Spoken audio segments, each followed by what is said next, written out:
अध्यक्ष महोदय, मैं निवेदन करना चाहता हूँ कि सरकार को यह निश्चय करना चाहिए कि इस बिल का सही उपयोग किया जाएगा। पुलिस को डाक द्वारा मत देने का अधिकार दिया जा रहा है, वह सही है।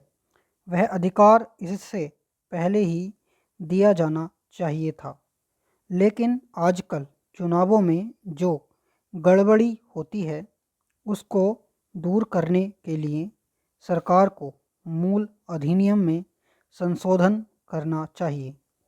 माननीय सदस्य ने अभी कहा कि इस बिल पर ज़्यादा वाद विवाद नहीं होना चाहिए, लेकिन हम विरोधी दल के लोग जानते हैं कि जूता कहाँ काटता है। अगर कांग्रेस पार्टी चुनाव से पहले गद्दी छोड़ दे और सरकार में न रहे, तब हम देखेंगे कि कांग्रेस को कितने वोट मिलते हैं। चूँकि चुनाव के समय कांग्रेस पार्टी के हाथ में सरकार रहती है, इसलिए उसको इतने वोट मिल जाते हैं। मैंने मध्य प्रदेश में देखा है कि हमारे कुछ कर्मचारियों को आरोप लगाकर पकड़ लिया गया है। इस संबंध में न्यायाधीश का निर्णय वहाँ की विधानसभा में पढ़कर सुनाया गया है। पुलिस के वोट लेने के लिए ही यह बिल लाया गया है। हमें डर लगता है कि पुलिस पर दबाव डाला जाएगा। सरकार को यह बतला देना चाहिए कि ऐसा नहीं किया जाएगा।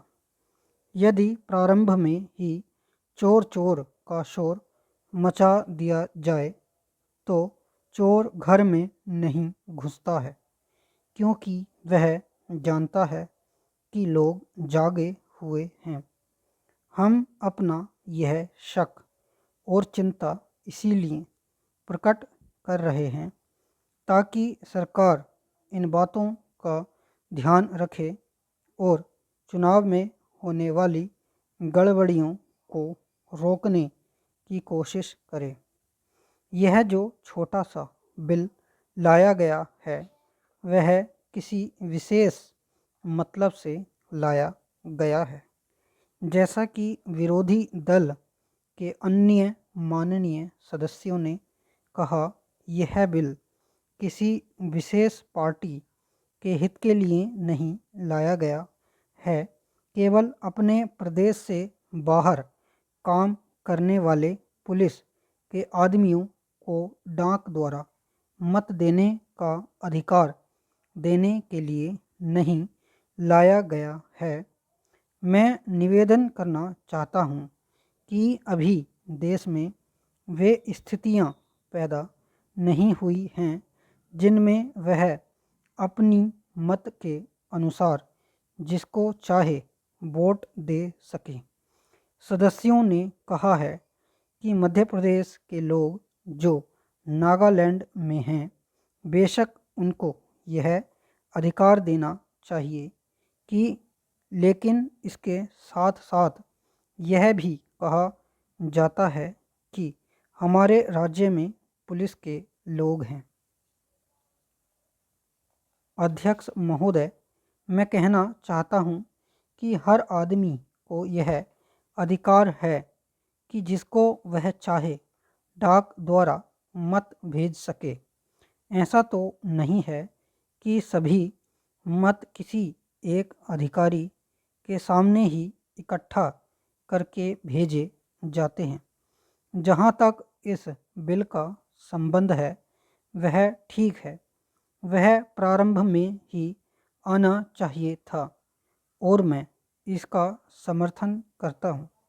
मैं इस सदन के माननीय सदस्यों से भी निवेदन करता हूँ कि इस बिल को पास कर दिया जाए।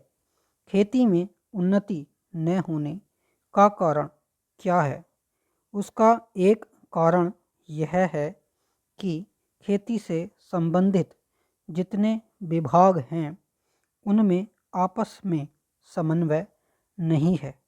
खेती के लिए अच्छी खाद की आवश्यकता है, पानी की आवश्यकता है, औजारों की आवश्यकता है और धन की आवश्यकता है।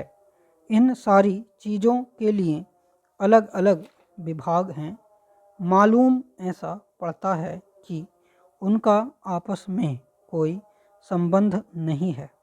वे आपस में मिलकर कोई योजना नहीं बनाते जिससे खेती की आवश्यकताएं पूरी होती। इसलिए जब तक उनमें आपस में तालमेल नहीं होगा तब तक खेती की उन्नति नहीं हो सकती है। दूसरा कारण यह है कि योजना की बिल्कुल कमी है। इसके अलावा कृषि कॉलेजों से निकले हुए जो स्नातक होते हैं, जो खेती की बातों को जानते हैं, उनमें से एक भी आदमी खेती करने के लिए तैयार नहीं है।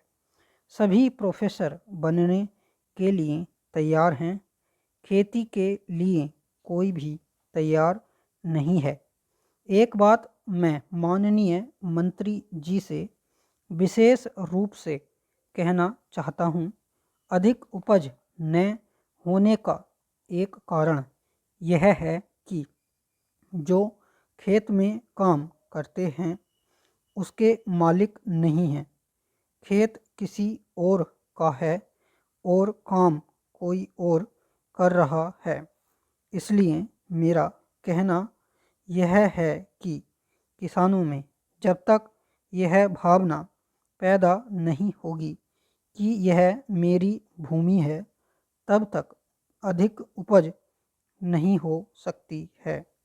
इसके लिए आप जब तक भूमि सुधार नहीं करेंगे तब तक कोई बात बनने वाली नहीं है।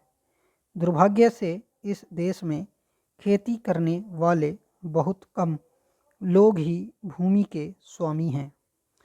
खेती की उन्नति के मूल आधार हैं पानी, खाद, बीज, धन, उपज का उचित दाम और भूमि सुधार। इन सब की ओर कृषि मंत्रालय का ध्यान नहीं है। सरकार को प्रत्येक खेत को पानी और हर आदमी को काम देना सुनिश्चित करना चाहिए। स्टॉप। उम्मीद है आपको वीडियो पसंद आई होगी। अगर वीडियो पसंद आई है तो लाइक करें, सब्सक्राइब करें और शेयर करें और अपनी मिस्टेक ज़रूर कमेंट में लिखें। और अगर इस मैटर की आउटलाइन चाहिए या ये PDF चाहिए तो नीचे दिए गए टेलीग्राम ग्रुप से भी जुड़ जाइए। Thank you.